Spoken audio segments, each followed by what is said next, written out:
Wanda Jan Mays. Wanda Jan Mays nació en 1959 en la ciudad de Panamá, donde su padre había estado destinado en el ejército.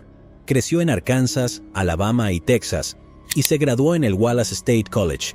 En 1986, Wanda trabajó como secretaria en Redstone Arsenal, un puesto del ejército de los Estados Unidos. Comenzó a mostrar signos de angustia emocional debido a un desequilibrio químico, cosa que empeoró cuando empezó a hacer dieta. La noche del 11 de mayo de 1986, Wanda se reunió con sus padres para cenar. Posteriormente, pasó por la casa de sus tíos, ubicada en Georgia Mountain, en el condado de Marshall, Alabama. Decidió pasar la noche en su casa en lugar de conducir de regreso a su apartamento. Wanda se fue a la cama poco después de las 10 de la noche y esa sería la última vez que la vieron con vida. A la mañana siguiente, a las 5 de la mañana, sus tíos fueron a despertarla para que no llegara tarde al trabajo. De pronto, descubrieron que la puerta de la habitación de invitados en la que se alojaba estaba cerrada con llave. Tras acceder a la habitación, se percataron de que la ventana del dormitorio había sido rota desde el interior de la casa. Había sangre en la ventana y nadie en la casa escuchó cómo se rompía la ventana durante la noche. Parecía que nadie dormía en la cama y que todas las pertenencias de Wanda estaban en la mesita de noche. La casa de los tíos estaba al lado de un lago, y en un muelle en el lago se descubrió el camisón de Wanda con tremendas manchas de sangre. Más tarde ese mismo día, un residente local dijo a los investigadores que vieron a una mujer joven que coincidía con la descripción de Wanda caminando por Alabama State Road, cerca de Huntersville. El testigo dijo que el cabello de la mujer estaba mojado, como si hubiera estado nadando. Al día siguiente, una testigo de Huntersville, Alabama, afirmó haber visto a una mujer que coincidía con la descripción de Wanda, sentada en la parte trasera de un automóvil con dos hombres no identificados en una tienda de conveniencia. Según el testigo, la mujer parecía tener miedo. Resultó que las dos personas que afirmaron haber visto a Wanda estaban mintiendo e inventaron una historia. Los rescatistas del condado de Marshall creyeron que Wanda se ahogó en el lago. Sin embargo, se registró todo el lago y no pudieron encontrar a Wanda, pero sí una canoa vacía que flotaba en el agua. Para hacerlo todo aún más oscuro, se descubrió sangre en la canoa. Después de pruebas de laboratorio, se confirmó que la sangre encontrada en la canoa coincidía con el tipo de sangre de Wanda. En octubre de 2004, un excursionista que buscaba plantas de ginseng descubrió huesos humanos al pie de un acantilado a unas 2 millas de la casa que pertenecía a los tíos de Wanda. En 2008, los restos fueron enviados a un laboratorio de ADN del FBI en Virginia para su análisis. Luego, el FBI pudo confirmar que los restos pertenecían a Wanda. El Departamento de Policía del Condado de Marshall declaró que no creen que haya habido ningún juego sucio y que lo sucedido fue un accidente. Creen que tuvo un ataque de pánico y fue tan severo que rompió la ventana para salir y se lastimó en el proceso. Luego, tomó la canoa, la abandonó al cabo de un rato y corrió hacia el bosque. Afuera estaba tan oscuro que no vio el acantilado y se cayó. Su familia está de acuerdo con la determinación de la policía. Dijeron que Wanda solía tener ataques de pánico y que todo la aterrorizaba. Jennifer Bastian. Jennifer Bastian vivía en Tacoma, Washington. Estaba entrenando para un recorrido en bicicleta de la IAMCA por la Isla López. El 4 de agosto de 1986, poco después de las 2 de la tarde, salió de su casa para ir en bicicleta al parque Point Defiance y regresar a casa. Varios testigos la vieron en el parque más tarde ese día. Cuando Jennifer no regresó a su vivienda esa noche, su familia llamó desesperada a la policía. Pasaron 28 días antes de que se encontrara su cuerpo. Un grupo de corredores lo encontró cerca de 5 Mile Drive. Jennifer había sido agredida y estrangulada. Los investigadores encontraron ADN cerca de su cuerpo, que creían que pertenecía a la persona que le quitó la vida a Jennifer. Se creía que David Harold Fisher podría estar involucrado en el caso. David entró en la vida de una niña llamada Laura Lee Burbank en el área de Tacoma en 1970. Fue condenado a 20 años de prisión por este delito. Sin embargo, el 1 de septiembre de 1974, David logró escapar de la prisión. Solo se supo que se había ido varias horas más tarde, cuando contaron a los prisioneros por la noche. Los investigadores creyeron que era posible que David regresara al área de Tacoma y se encontrara con Jennifer. El 6 de diciembre de 1989, El caso de Jennifer apareció en Unsolved Mysteries. Llegaron algunas pistas, pero no llevaron a ninguna parte.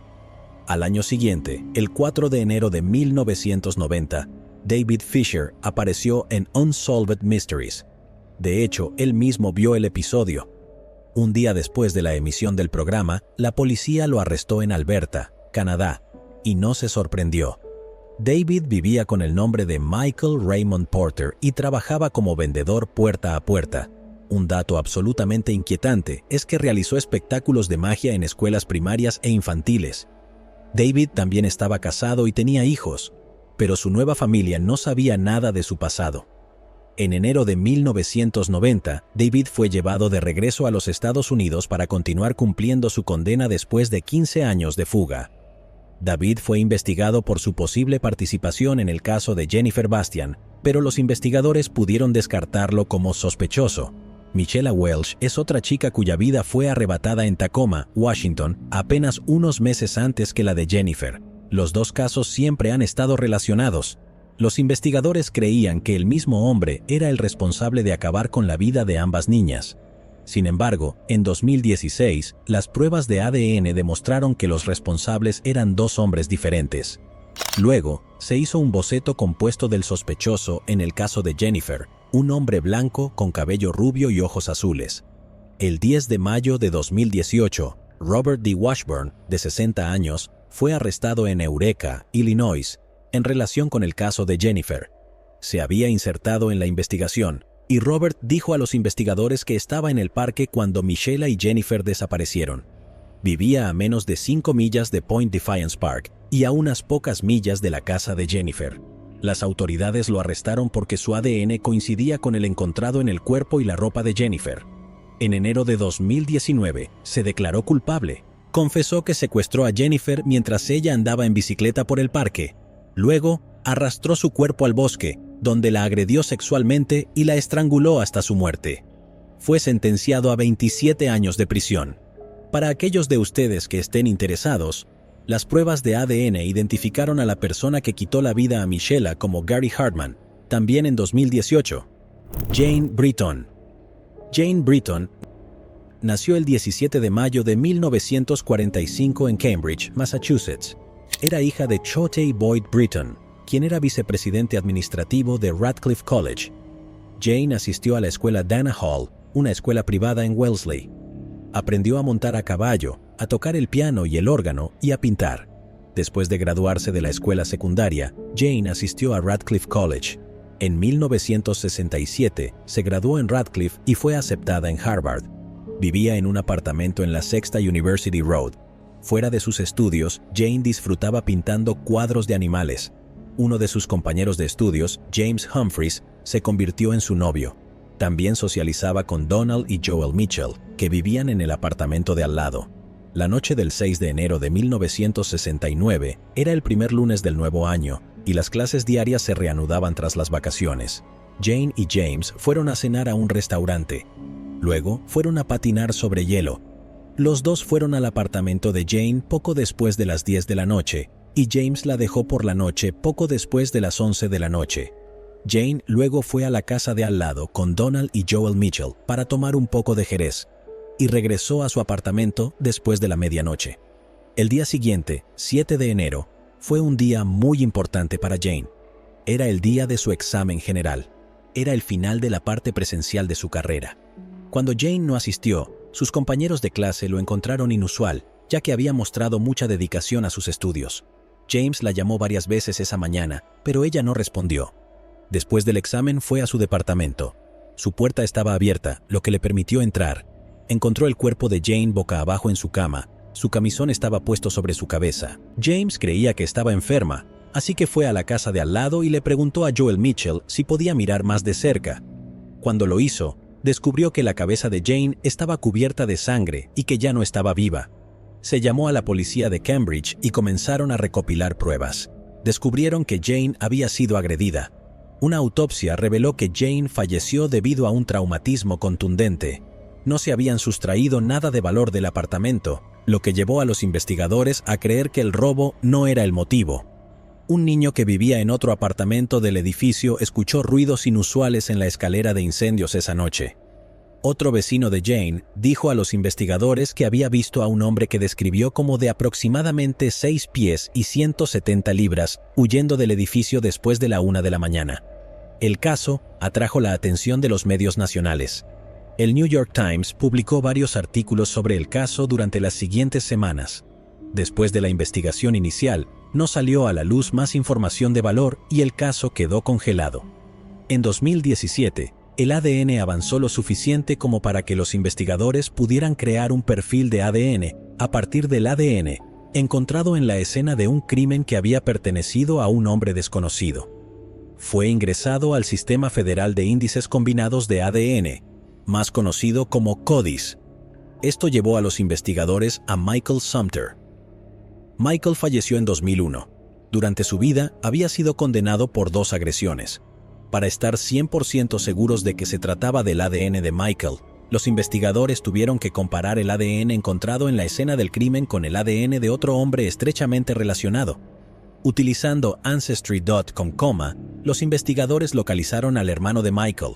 Les proporcionó una muestra de ADN. Después de más pruebas de ADN, el hermano de Michael y el 99.92% de la población masculina humana pudieron ser excluidos como sospechosos. Esto confirmó que Michael fue quien le quitó la vida a Jane. No vivía en el área de Cambridge en el momento del crimen. Sin embargo, creció allí y trabajó en la zona 2 años antes del crimen. Michael también tenía una novia en Cambridge. Esto hizo creer a los investigadores que mientras estaba en el área, se encontró con Jane. Wendy Hallison. Wendy Hallison creció en Los Ángeles con sus padres y su hermana mayor Linda. A Wendy le gustaba tocar el piano y pintar. Un domingo por la tarde de 1968, Wendy, de 22 años, llamó a su hermana para informarle de un anuncio en el periódico sobre un secador de pelo en oferta. Wendy quería saber si su hermana Linda quería ir a comprar uno. Linda le dijo a su hermana que no porque quería pasar el día con su familia en casa, así que Wendy se fue sola. Condujo su preciado Thunderbird verde por Fairfax Avenue y compró el secador de pelo. Wendy fue vista por última vez llenando su auto en una gasolinera al final de la calle. Al ver que ese mismo día no regresaba a casa, su familia empezó a preocuparse. Era inusual que ella no se presentara. Su madre llamó a la policía por la noche para denunciar su desaparición. La familia de Wendy también comenzó a buscar por su cuenta. Su cuñado, Jill Court, y su novio tomaron un helicóptero para registrar el barrio desde arriba. Menos de 1 hora después de que comenzara la búsqueda, el novio de Wendy vio su auto estacionado en Fairfax Avenue. Los dos encontraron las llaves del auto en el piso del asiento trasero y fueron a abrir el maletero. Dentro estaba el cuerpo de Wendy. Los investigadores determinaron que había sido agredida y estrangulada. Tenía las uñas rotas y se veían mientras intentaba luchar contra su atacante. Todavía tenía todas sus joyas y su reloj, lo que hizo que los detectives descartaran el robo como motivo. Los investigadores decidieron investigar especialmente a 4 hombres que conocían bien a Wendy: su novio, exnovio, cuñado y amigo. Creyeron que ella conocía al atacante, alguien que sabía que estaba comprando sola. A los investigadores les resultó extraño cómo el novio pudo detectar su coche tan rápido, y lo compararon con encontrar una aguja en un pajar. También falló la prueba del detector de mentiras, lo que generó más sorpresas. Los investigadores recogieron una muestra de ADN del cuerpo de Wendy que pertenecía a un hombre desconocido, pero no pudieron determinar si pertenecía a los 4 hombres que estaban investigando. En 1998, sin embargo, el ADN estaba un poco más avanzado y los 4 hombres fueron eliminados como sospechosos. Si bien el ADN era lo suficientemente fuerte como para eliminar a los sospechosos, era demasiado escaso para compararlo con las colecciones de las bases de datos estatales y nacionales. Los padres de Wendy dejaron su habitación intacta. Su cuñado, Jill, evitó conducir por Fairfax Avenue. El padre de Wendy, Lee, pasaba por la comisaría cada pocos días y preguntaba si había alguna pista nueva. Incluso ofreció dinero buscando a cualquiera que pudiera haber visto a Wendy ese día. La familia estaba entristecida por los hitos que a Wendy le faltaban. Parecía que era lo más difícil para su padre. Ella nació el mismo día que él, y su ausencia se hizo sentir en cada celebración. En 2016, los investigadores sintieron que los avances en el ADN los ayudarían a resolver el caso. tenían razón. Los llevó a Edwin Dean Richardson. Los antecedentes penales de Edwin comenzaron en su infancia. Comenzó con robos y a partir de ahí fue escalando. En 1960 fue declarado culpable de intento de robo y secuestro y pasó 8 años en prisión. Fue puesto en libertad condicional en abril de 1968, solo 5 meses antes de que le quitaran la vida a Wendy. Los investigadores no pudieron hablar con él porque falleció 4 años antes. Las pertenencias de Wendy pudieron ser entregadas a su hermana, quien agradeció la noticia. Alex Cooper. Alex Cooper era un hombre de 65 años que vivía en Cranbrook, Columbia Británica. Tenía una esposa llamada Margaret y están casados desde 1952. Alex tuvo 5 hijos y 7 nietos. Era un esposo y un hombre de familia muy querido.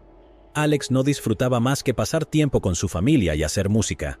De 1974 a 1986, Alex trabajó en la industria de la limpieza.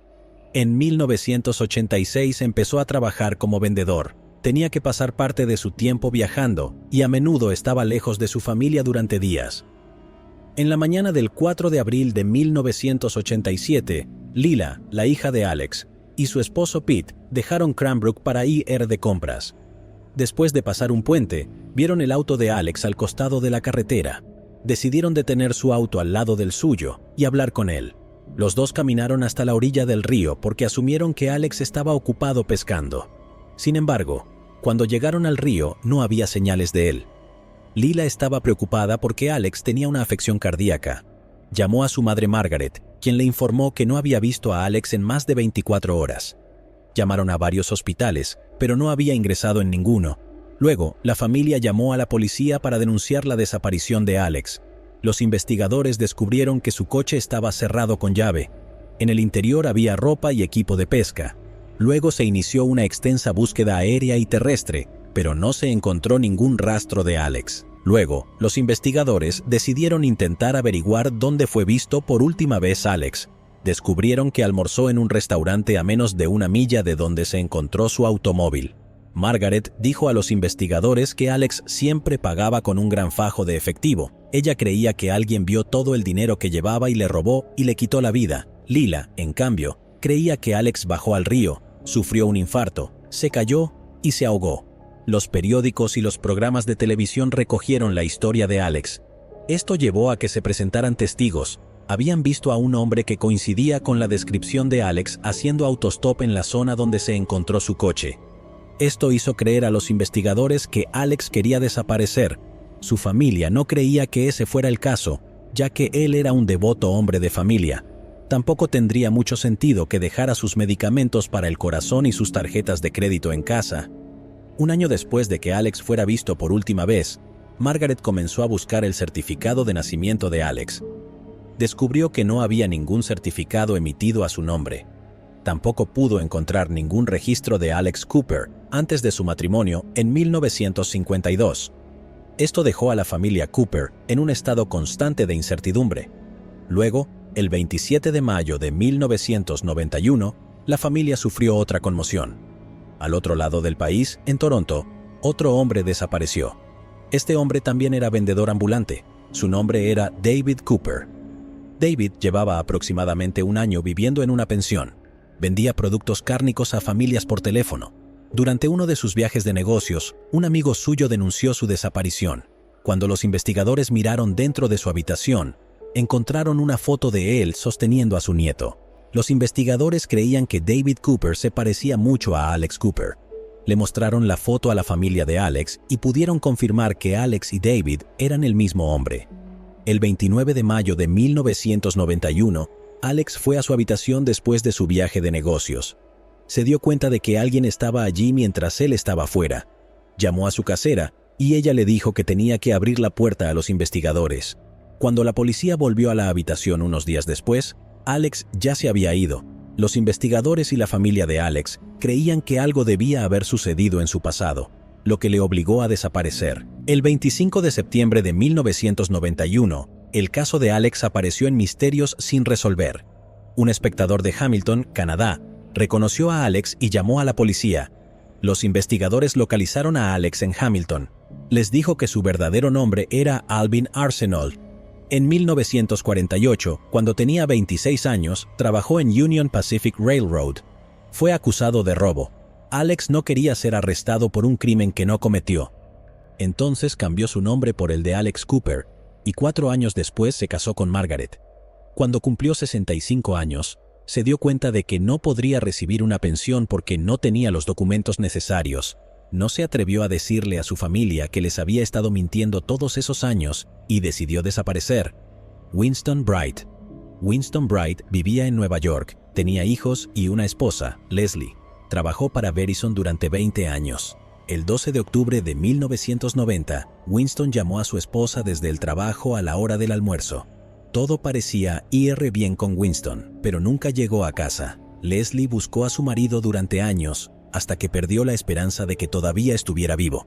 Luego, 2 décadas después, llegó a la puerta de Leslie un hombre llamado Kwame Seku, quien afirmó ser Winston Bright. Sin embargo, Leslie no le creyó.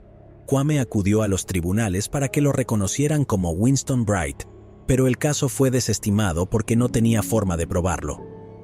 No fue hasta 2018 cuando Kwame pudo demostrar que efectivamente era Winston, cuando dio muestras de ADN que coincidían con el ADN de su madre y sus hijos.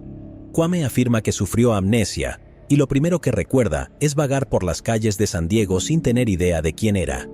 Dice que adoptó su nombre actual de Kwame Seku cuando lo leyó en un periódico. Solo recordaría fragmentos de su vida anterior. En 2008 empezó a trabajar como docente. Se enteró de su caso de desaparición en línea y se dio cuenta de que él era el hombre en cuestión. Estaba de viaje a Nueva York cuando reconoció a un antiguo conocido de un grupo de testigos de Jehová al que pertenecía. Cuando se conocieron, avisaron a su ex esposa. Leslie Bright dijo que ahora cree que Kwame es en realidad Winston Bright, pero dijo que no creía en su afirmación de amnesia. Ella siente que Winston simplemente los abandonó y comenzó una nueva vida. Irene Garza. Irene Garza nació en 1934 en McAllen. Es una ciudad en el condado de Hidalgo, Texas. Se graduó en la escuela secundaria McAllen. En 1960 trabajó como maestra en una escuela primaria de McAllen. Irene expresó satisfacción en su trabajo. También era muy religiosa y asistía a la Iglesia del Sagrado Corazón. El 16 de abril de 1960, Irene les dijo a sus padres que iba a confesarse a la iglesia. Pasada la medianoche, ella todavía no estaba en casa y sus padres se preocuparon, por lo que denunciaron su desaparición.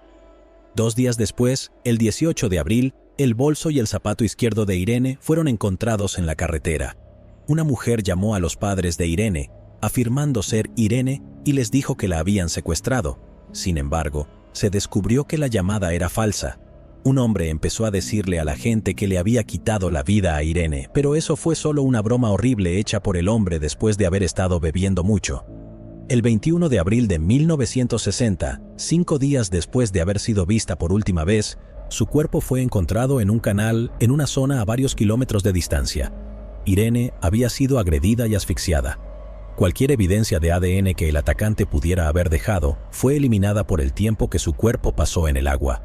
Las autoridades interrogaron a unas 500 personas en varias ciudades de Texas. Esto incluía a delincuentes conocidos, familiares de Irene y sus exnovios. El sacerdote que escuchó la última confesión de Irene, John Fight, pronto quedó bajo sospecha. Los miembros de la iglesia dijeron que la fila de confesión avanzaba muy lentamente la noche en que Irene fue vista por última vez y que el sacerdote pasó mucho tiempo con ella. También se notó que John tenía rasguños en las manos. Cuando se le preguntó, John negó haber visto a Irene esa noche, pero luego admitió haberlo hecho. Unos días después de que se encontró el cuerpo de Irene, se drenó el canal. Allí, los investigadores encontraron una cámara perteneciente a John Fight. En 2002, 2 conocidos de John, Dale Tackney y Joseph O'Brien, acudieron a la policía para decir que John les confesó que había quitado la vida a Irene. Los investigadores creían que John era responsable de lo que le pasó a Irene, pero no creían que tuvieran suficiente para condenarlo. En 2016, un nuevo fiscal de distrito asumió el cargo en el condado de Hidalgo y el caso se abrió nuevamente. En febrero de 2016, John Fight fue arrestado en Arizona en relación con el caso Irene. Luego fue extraditado a Texas. Su juicio comenzó en noviembre de 2017. En diciembre fue declarado culpable y condenado a cadena perpetua. John falleció por causas naturales en 2020 a la edad de 87 años. Barbara Brodkin. Justo antes de las 8 de la mañana del 19 de marzo de 1993, la policía recibió una llamada al 911 de un niño de 6 años que había encontrado el cuerpo de su madre en su departamento en Toronto, Canadá. Se enviaron servicios de emergencia al edificio, pero Barbara Brodkin, de 41 años, ya se había ido. Tenía una puñalada en el pecho. Se llevaron una gran cantidad de dinero en efectivo, por lo que los investigadores creyeron que el motivo fue un robo. Los investigadores buscaron testigos, examinaron las pruebas y entrevistaron a más de 100 personas. El atacante no pudo ser identificado y el caso quedó archivado. En agosto de 2017 se reabrió el caso. Las pruebas recogidas en la escena del crimen se enviaron para exámenes de ADN. Esto llevó a los investigadores a un hombre llamado Charles Mustard y lo arrestaron. La detective Stacy Gallant dijo que Charles y Barbara se conocían, pero no dio más detalles. Los investigadores creen que este caso está resuelto y no están buscando a ningún otro sospechoso en el caso. Sin embargo, están pidiendo a cualquiera que tenga más información que se presente. Desconocida la banda Dana Dodd. El cuerpo de una mujer blanca, de entre 17 y 25 años, fue encontrado el 29 de octubre de 2006 en Kilgore, Texas. En sus bolsillos se encontró un total de $40. Se cree que falleció entre las 8:15 y las 10 de la noche del día anterior. La mujer desconocida recibió el apodo de la desconocida lavanda, probablemente debido al suéter morado que llevaba. Los detectives pudieron recuperar de su cuerpo una muestra de ADN perteneciente a un hombre desconocido. Muchos residentes empezaron a señalar a personas sospechosas que creían que podrían estar involucradas y se inició una investigación. En enero de 2014, el Centro Nacional para Niños Desaparecidos y Explotados publicó un boceto compuesto digital. Esto llevó a que la madre de Brandy Wells, de 23 años desaparecida, se presentara. Brandy había desaparecido después de salir a un club nocturno en Longview, Texas, en agosto de 2006. Después de las pruebas de ADN, se descubrió que la desconocida lavanda no era Brandy Wells. En agosto de 2018, un hombre llamado Joseph Wayne Burnett confesó a la policía que acabó con la vida de la desconocida lavanda. Fue interrogado originalmente en 2007 porque vivía en la zona y fue condenado por un delito similar. También en 2018, el proyecto DNA Doe decidió intentar descubrir la verdadera identidad de la desconocida lavanda. Analizaron su perfil de ADN y encontraron a su prima que también vivía en Texas. El 11 de febrero de 2019, anunciaron que la verdadera identidad de la desconocida lavanda es Dana Dodd. La madre de Dana la abandonó cuando era un bebé y su padre se quedó sin hogar. En 2000, dejó al resto de su familia en Florida y se mudó a Texas. Allí se unió a un equipo de ventas de revistas puerta a puerta. Se cree que conoció a Joseph Wayne Burnett mientras trabajaba. Anna Marie Hlavka.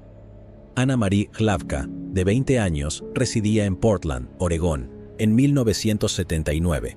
Tenía un apartamento en el que vivía con su novio y su hermana llamada Rose. Anna y Rose trabajaban en un McDonald's cerca del apartamento.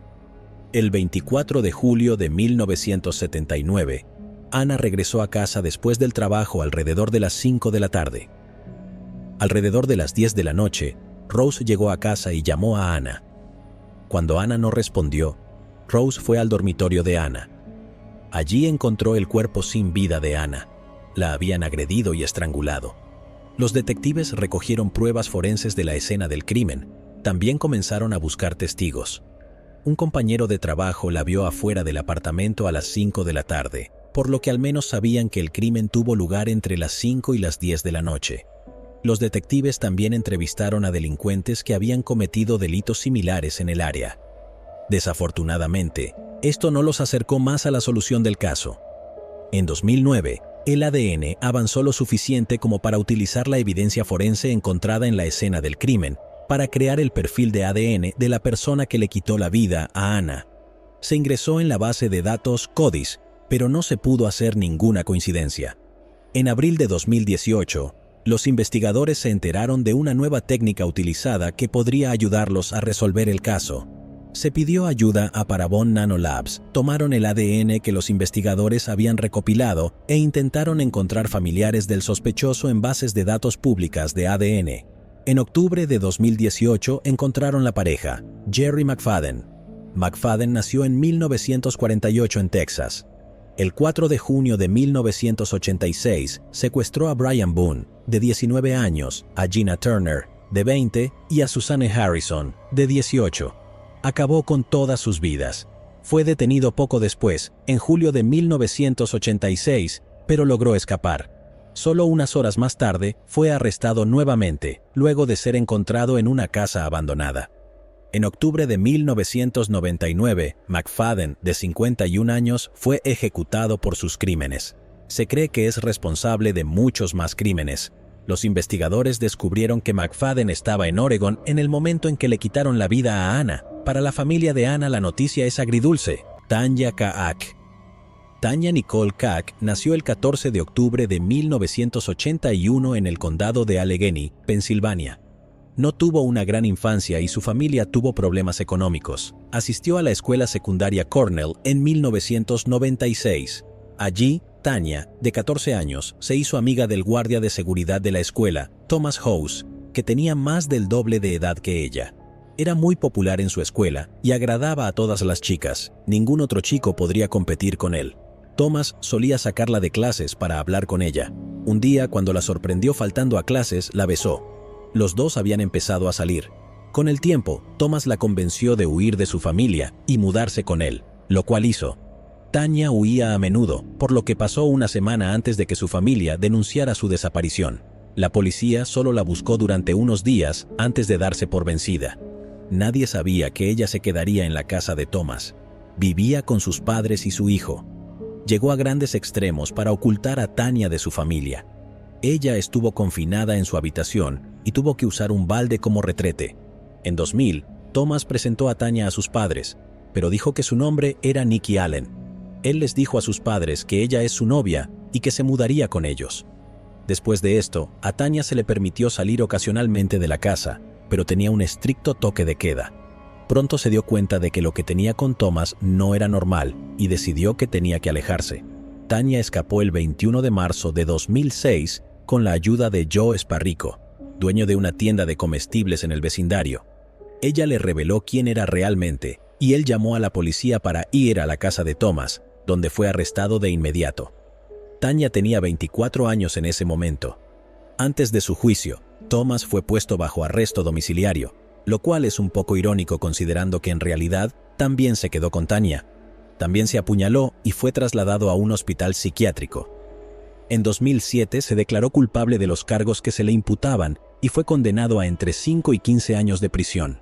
Tanya escribió un libro sobre su experiencia, llamado Memorias de un niño del cartón de leche, la historia de Tanya Nicole Cash, Bobby Witt y Mayong Achiiwa Cho.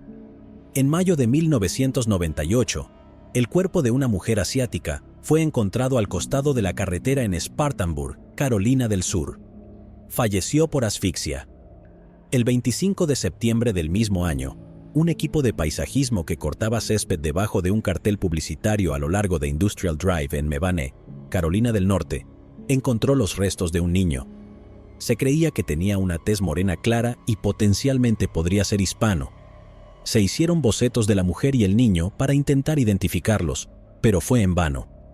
En octubre de 2018, la tecnología del ADN estaba más avanzada y se descubrió que el niño tenía un padre blanco y otro asiático. En diciembre de 2018, la doctora Barbara Ray Venter, conocida por su trabajo en ADN, examinó el caso de un niño. Pudo hacer coincidir su ADN con el de uno de los miembros de su familia que envió su información a su base de datos GEDmatch. Luego, el niño fue identificado como Bobby Adam Witt. Su familia no denunció su desaparición porque creían que él y su madre se fueron a vivir a Corea del Sur. Los investigadores creían firmemente que su madre podría haber sido la mujer cuyo cuerpo también encontraron. Después de las pruebas de ADN, se confirmó que su nombre era Mayong Hwa Cho y que era la madre de Bobby. Poco después de la identificación, el padre de Bobby, John Russell Witt, confesó que tomó el cuidado de Bobby y Mayong.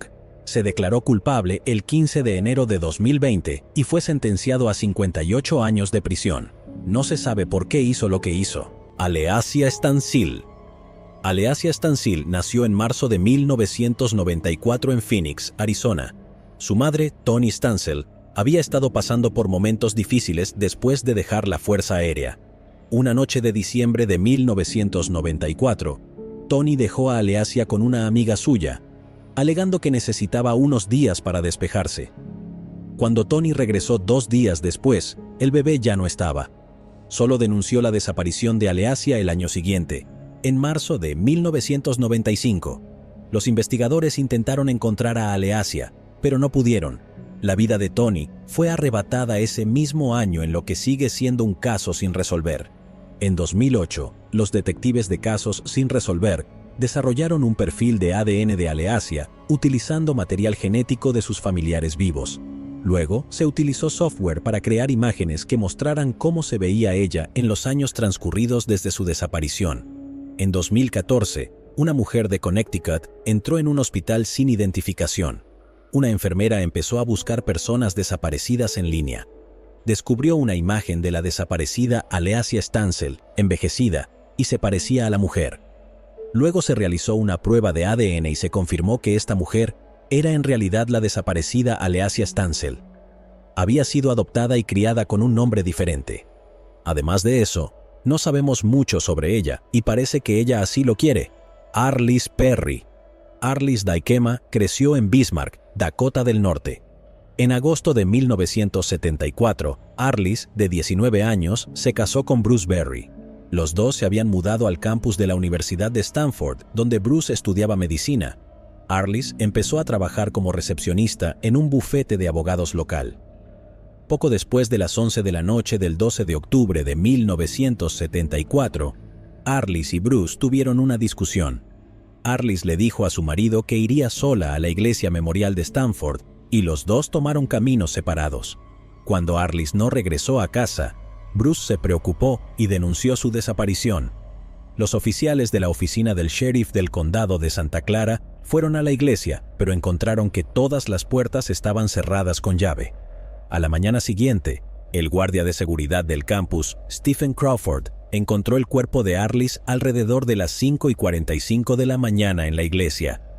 Un picahielos sobresalía de la parte posterior de su cabeza.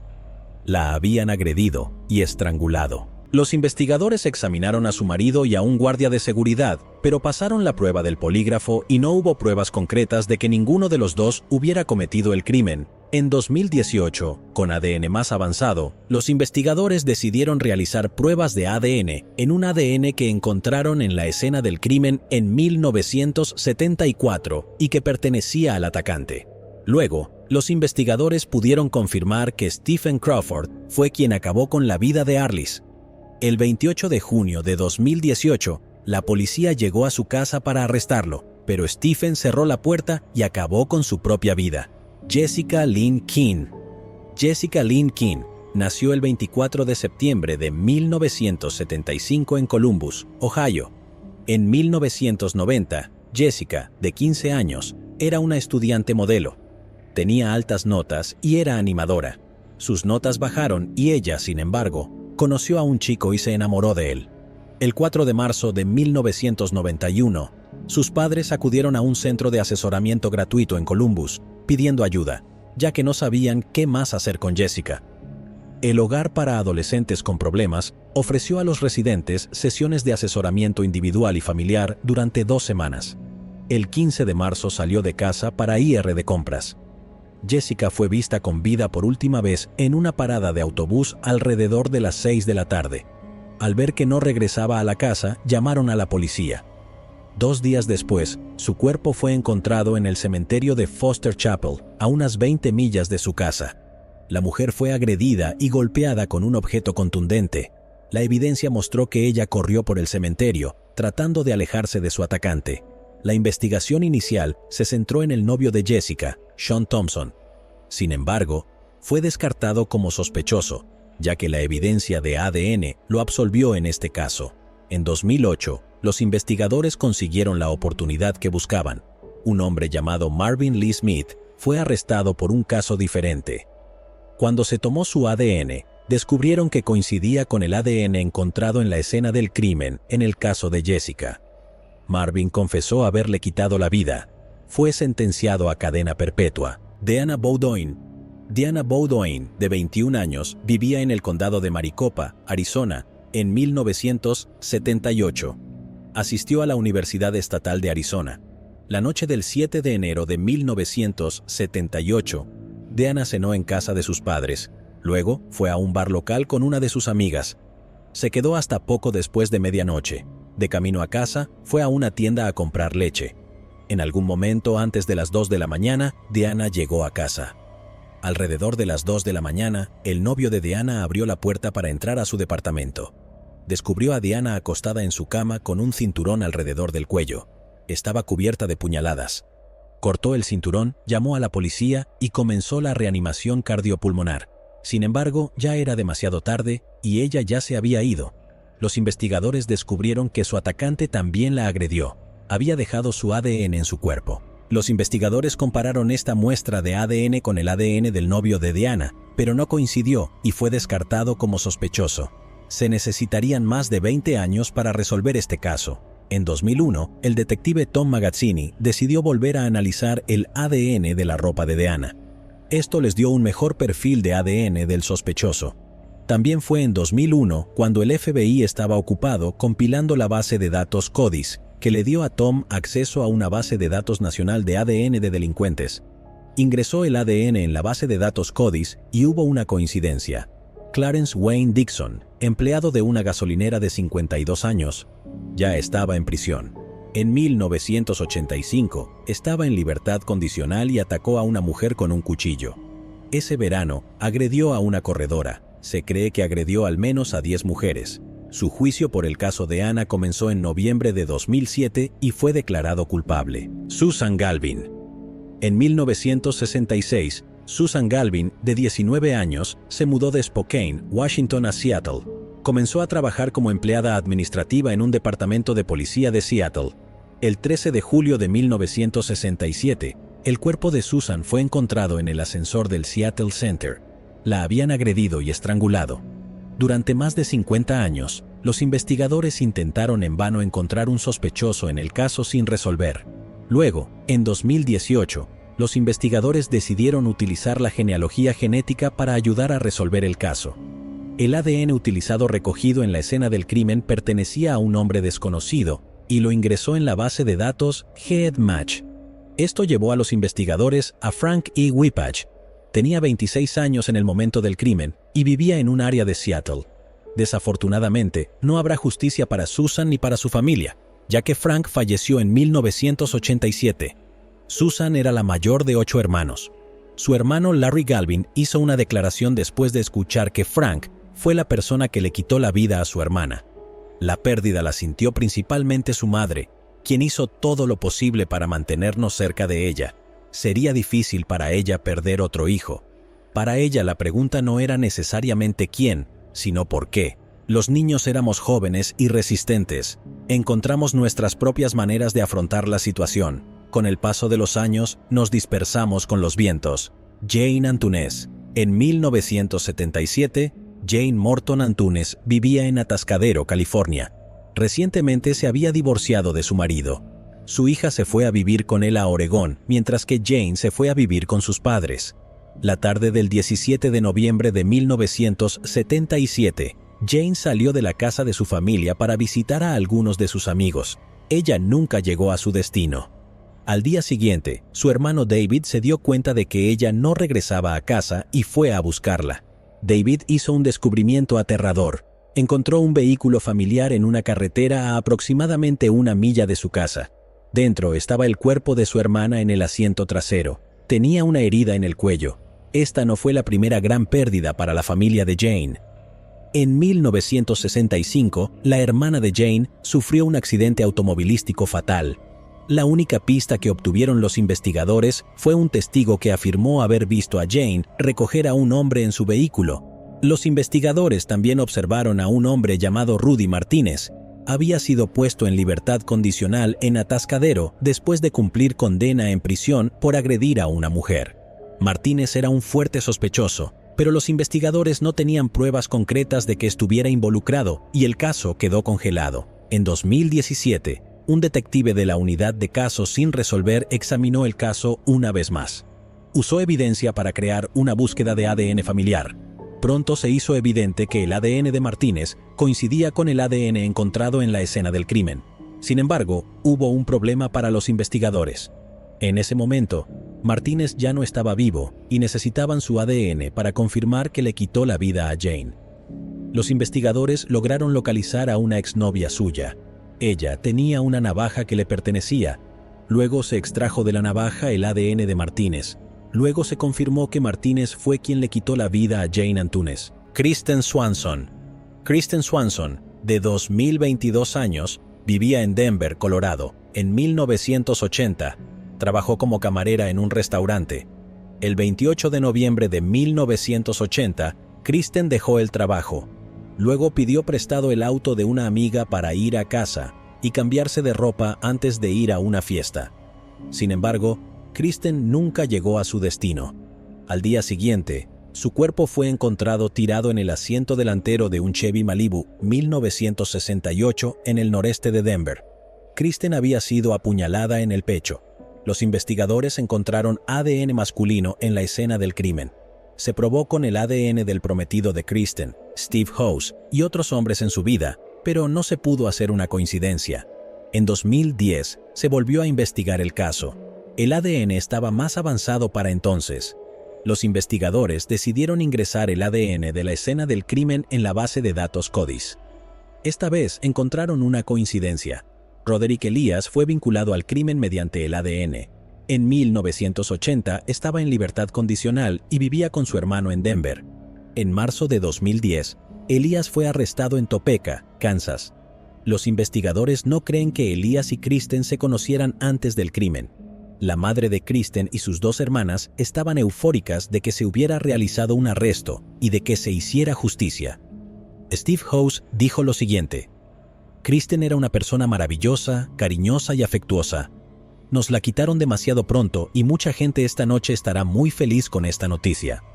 En junio de 2011, Roderick Elias, de 54 años, fue declarado culpable del crimen por un jurado después de un juicio de 2 semanas. Deborah Dalzell. Deborah Dalzell, de 47 años, vivía en Sarasota, Florida, en 1999. Trabajó como gerente de oficina en una empresa llamada KMS Telecom.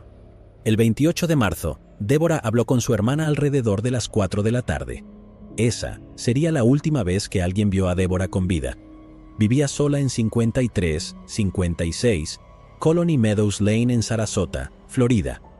El 29 de marzo, Deborah debía estar en el trabajo a las 8 de la mañana, sin embargo, nunca llegaría. Su gerente estaba preocupado y condujo hasta su casa en 10:45. Descubrió que su casa estaba cerrada, que los autos aún estaban en el garaje y que su televisor estaba encendido. También descubrió que se había cortado una mampara en el área de la piscina. Esto realmente le preocupó y llamaron a la policía. Los agentes entraron a la casa por una ventana. En el interior encontraron el cuerpo de Deborah. La habían agredido y estrangulado. Los investigadores concluyeron que un hombre desconocido escaló una pared de 6 pies, cortó una pantalla en el área de la piscina y luego agredió y estranguló a Deborah. El ADN del hombre fue recolectado de su cuerpo. Fue presentado al Sistema Nacional de Índices Combinados, también conocido como CODIS. Sin embargo, no se pudo hacer una coincidencia. Desde entonces, numerosos detectives y personal de la escena del crimen han pasado miles de horas investigando este caso. Recolectaron casi 100 muestras de ADN y las compararon directamente con el ADN del sospechoso. En 2015, los detectives comenzaron a investigar la viabilidad del análisis de fenotipo de ADN para ayudar a resolver casos sin resolver. Los detectives se pusieron en contacto con una empresa llamada Parabon Nanolabs. Pueden predecir la apariencia física de una persona utilizando su ADN. El sistema se llama fenotipado instantáneo de ADN. En 2016, Parabon Nanolabs realizó un análisis de fenotipo del ADN del sospechoso recolectado del cuerpo de Deborah. Esta es la imagen que se les ocurrió: un hombre de piel clara, ojos marrones o avellana y cabello negro o castaño. Los detectives utilizaron esta información para revisar sujetos anteriores entrevistados por detectives, desarrollar nuevas pistas y entrevistar a otras personas. En 2018, los detectives contrataron nuevamente a Parabon Nanolabs para probar el ADN con bases de datos públicas de ADN. Se proporcionó información genealógica que los detectives utilizaron para crear un árbol genealógico del sospechoso. Esto llevó a los detectives a un hombre llamado Joseph Fleming. Joseph tuvo 2 hijos, Luke y Jesse Fleming. Luke y Jesse vivían en 5185 Magnolia Pond Drive en Sarasota, Florida. Esto está a menos de 1 milla de donde vivía Deborah. Jesse es un delincuente convicto. Su ADN estaba en la base de datos del codificador.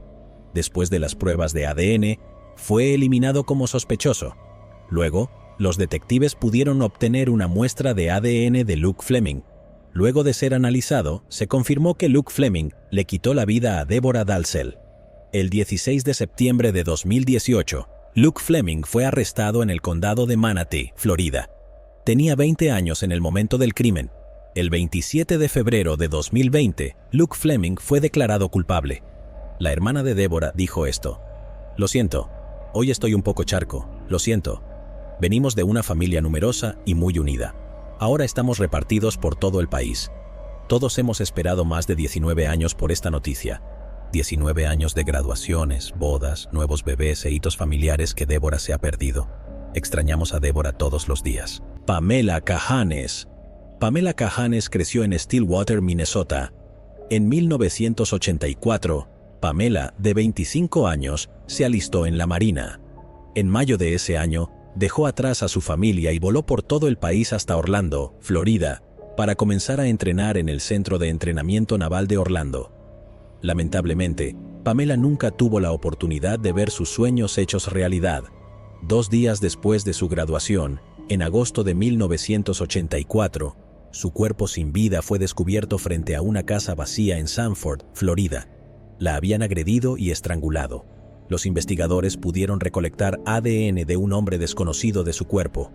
En 2000 y 2005, los investigadores intentaron sin éxito encontrar una coincidencia de ADN con el atacante de Pamela. En 2015, los investigadores tuvieron un respiro. El ADN de la ropa de Pamela fue enviado a un servicio de genealogía forense privado. Los investigadores pudieron acceder a perfiles de ADN de personas que enviaron su ADN a sitios web de genealogía. Encontraron una coincidencia con un pariente lejano del atacante de Pamela. Los investigadores comenzaron a construir un árbol genealógico que los llevó hasta Thomas Lewis Gardner. Trabajó como higienista dental en Jacksonville, Florida. Thomas era compañero de clase de Pamela en 1984. Los investigadores tenían que asegurarse de encontrar al chico adecuado. Recogieron un cigarrillo que había fumado. Las muestras coincidían con el ADN encontrado en la piel recogida debajo de las uñas de Pamela. Fue arrestado en marzo de 2019. Aún no se ha hecho público el motivo del crimen. Los familiares sobrevivientes de Pamela estaban muy felices de escuchar la gran noticia cuando los investigadores les informaron sobre su arresto. Pamela Faye Felkins. Pamela Felkins vivía en el condado de Faulkner, Arkansas, en 1990. Trabajaba en una tienda de vídeos. El 2 de febrero, Pamela era la única empleada de servicio en un videoclub de Crossroads. Alrededor de las 9 de la noche, su marido, David Felkins, vino a recogerla. No había señales de Pamela. Su bolso, sus llaves y su abrigo estaban en la tienda, pero no la encontraron por ningún lado. David denunció su desaparición y pronto un grupo de búsqueda la estuvo buscando. Era una noche fría y lluviosa, lo que lo hacía difícil. Al día siguiente, 2 de los primos de Pamela hicieron un descubrimiento espantoso en Clinton Mountain Road. En un antiguo vertedero encontraron su cuerpo sin vida. La habían agredido. La herida mortal había sido un golpe en la cabeza. Se recogió ADN masculino de su cuerpo. Los investigadores pidieron a cualquiera que tuviera información que se presentara. Una pareja joven dijo a la policía que salieron de la tienda a las 10:40 de la noche, justo cuando un hombre entraba. Era un hombre blanco, alto y corpulento, de unos 40 años, con un tatuaje en el brazo izquierdo. Alguien que comía en un restaurante Wagon Wheel al lado del videoclub afirmó que vio un vehículo allí en el momento del secuestro. Fue descrito como un Chevrolet azul claro con un panel blanco y una carrocería blanca. Todos en un radio de 100 millas estaban atentos, pero nunca lo vieron. Para 2018, la tecnología del ADN Había avanzado hasta el punto en que los genealogistas forenses podían buscar en bases de datos ancestrales coincidencias con muestras de ADN encontradas en las escenas del crimen. Usando esta técnica, creyeron que Edward Reniger le quitó la vida a Pamela. Trabajó como camionero. En el momento del crimen, vivía en el condado de Faulkner y había sido cliente de una tienda de videos muchas veces. Tenía antecedentes de agredir a mujeres y cumplió 10 meses de prisión en 1994. En 2002, falleció en Salt Lake City, Utah, por causas naturales. Los investigadores recogieron una muestra de ADN de la hija de Edward. Luego, se confirmó que le quitó la vida a Pamela Felkins. Jodine Serrin. Jodine Serrin vivía en San Diego, California. En 2007 tenía una discapacidad mental, pero era una persona muy funcional. A Jodine le encantaba ayudar a los demás. Fue voluntaria en su iglesia y en la San Diego Humane Society y participó activamente en la Alianza Nacional para los Enfermos Mentales. Jodine amaba a los animales y también disfrutaba andar en bicicleta, hacer kayak y caminar por la playa. Vivía sola en un condominio a nivel del suelo en Carlsbad, California, que sus padres le compraron. El día de San Valentín de 2007, los padres de Jodine fueron a ver cómo estaba para asegurarse de que todo estuviera bien. No todo estaba bien. Dentro del condominio, sus padres encontraron a un hombre que no conocían. Le dijeron que se fuera. Cuando entraron a la habitación de Jodine, descubrieron que la habían agredido y estrangulado. A pesar de ver el rostro del atacante, el caso tardaría más de una década en resolverse. En 2018, los investigadores decidieron ponerse en contacto con la empresa de la que quizás haya oído hablar, Parabon Nanolabs. La empresa se especializa en algo llamado fenotipado de ADN. Este es el proceso de utilizar evidencia de ADN no identificada dejada en la escena del crimen para predecir la apariencia física y la ascendencia de alguien. Lo utilizan las fuerzas del orden para generar pistas en investigaciones criminales, limitar listas de sospechosos e identificar restos desconocidos. Parabon Nanolabs creó esta imagen para mostrar cómo podría haber sido el atacante en 2007. También hicieron uso de la genealogía genética. Este es el proceso en el que utilizaron la evidencia de ADN encontrada en la escena del crimen para crear el árbol genealógico del sospechoso. Afortunadamente, llevó a los investigadores hasta David Mabrito. Era un transeúnte y se quitó la vida en 2011. Fueron los familiares de David quienes ingresaron su ADN en una base de datos pública de ADN y llevaron a los investigadores hasta él. El Departamento de Policía de Oceanside, en California, también pudo ayudar. Tenían una muestra del ADN de David que recogieron en una parada de tráfico. Este ADN también coincidía con el ADN encontrado en la escena del crimen y confirmó que David le quitó la vida a Jodine Serrin. Su familia dijo esto en su declaración. Había alegría en su risa, amor en su corazón y fe en su alma. La familia Serrin estará eternamente agradecida al Departamento de Policía de Carlsbad por sus destacados esfuerzos para lograr justicia. Denise Bolser. Denise Bolser era una mujer de 24 años que vivía en Manchester, New Hampshire. Trabajó como contable para una pequeña empresa. El 17 de enero de 1985 desapareció y la única pista fue una nota que quedó atrás. Unos días después de su desaparición, la policía encontró su camioneta en el aeropuerto Logan de Boston. Su tarjeta de seguro social, su certificado de nacimiento y sus tarjetas de crédito estaban cuidadosamente organizados en el taburete del coche. Un año después de su desaparición, fue acusada in absentia de malversación de $12,000 de la empresa para la que trabajaba. Eso fue todo lo que la policía tuvo que hacer, y el caso quedó cerrado. Eso fue hasta 17 años después, en 2002. Fue entonces cuando el FBI creyó haberla encontrado. Ahora se llamaba Denise Jones. Ella todavía era contable y había formado una nueva familia. Denise, que ahora tiene 42 años, estaba eufórica al ver a su familia cuando llamaron a su puerta. Explicó que su jefe quería acabar con su vida debido a la malversación de fondos. Los fiscales del condado retiraron los cargos en su contra porque su antiguo jefe falleció hace mucho tiempo. Denise vivió en Carolina del Sur, las Bahamas, California y Hawái mientras estuvo desaparecida y vivió en Florida desde 1996. Su actual esposo estaba atónito, pero dijo muchas cosas que antes no tenían sentido ahora. Su esposa siempre estaba deprimida el Día de la Madre y de mal humor los días festivos. Ella nunca habló de familia. Llegados aquí, ¿acaso no has visto este otro crimen? Yo no me lo perdería,